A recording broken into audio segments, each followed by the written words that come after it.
Hi hi hi hello. ఎలా ఉన్నారు అందరూ? బాగున్నారా? ఇప్పుడు నేను మీకు చూపిస్తున్నది ఐస్ క్రీము అన్నం ఏదో కాదండి, పాయసం, బెల్లం పాయసం అంటే పరమాన్నం. అమ్మవారికి ఎంతో ఇష్టమైనటువంటి బెల్లం పాయసం, పరమాన్నం.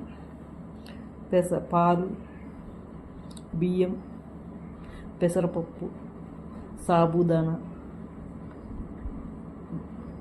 ఇవన్నీ పాలల్లో మెత్తగా ఉడకబెట్టుకొని దాంట్లో అన్నం వేసుకొని మెత్తగా రెడీ చేసుకొని బెల్లం వేసుకొని కాజు బాదం కిస్మిస్తో నెయ్యితో పోపు చేసుకొని దాంట్లో మిక్సింగ్ చేసుకొని ఆహాహా వేడిగా ఆస్వాదిస్తుంటే ఉంటుంది.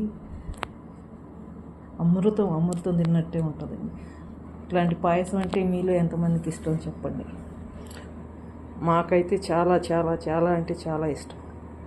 ఇట్లా తీపి పాయసం ఇష్టం లేని వాళ్ళు అంటూ ఎవరు ఉండరు. మీకు కూడా చాలా ఇష్టం అని చెప్పి మీతో షేర్ చేసుకుంటున్నాను ఫ్రెండ్స్. ఎలా మీరు ఎప్పుడన్నా తయారు చేసుకున్నారా? చేసుకోకపోతే ఒకసారి తయారు చేసుకొని చూడండి. ఇష్టపడిన వారంటూ ఎవరో ఉండరు ఫ్రెండ్స్. చల్లగా ఉంది, ఫ్రిడ్జ్లో పెట్టుకొని మీతో షేర్ చేసుకుందాం అనేసి ఇప్పుడు మీ ముందుకు తీసుకొచ్చి మీతో షేర్ చేసుకుంటూ మీతో మాట్లాడుకుంటూ ఆస్వాదిద్దామని చెప్పేసి అనుకుంటున్నాను ఫ్రెండ్స్. ఏమనుకుంటారు?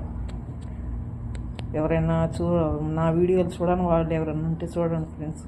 ఒక లైక్ కొట్టండి ఫ్రెండ్స్, కామెంట్ చేయండి, సబ్స్క్రైబ్ చేసుకోండి. నేను చేసే ప్రతి ఒక్క వీడియోని చూస్తూ ఉంటారు, మీ ముందుకు వస్తూ ఉంటారు. ఏమైనా తప్పు ఒప్పుడు ఉంటే కామెంట్ చేయండి ఫ్రెండ్స్. ఏమన్నా సరి చేసుకోవాలంటే సరి చేసుకుంటాను. నన్ను కూడా ఆదరిస్తారని అనుకుంటున్నాను ఫ్రెండ్స్. ఓకే ఫ్రెండ్స్, బాయ్, మరి ఉంటాను. ఒక్కసారి తప్పకుండా మీరు కూడా తయారు చేసుకుని తిని చూడండి, ఎలా ఉందో చెప్పండి ఫ్రెండ్స్. Okay, bye.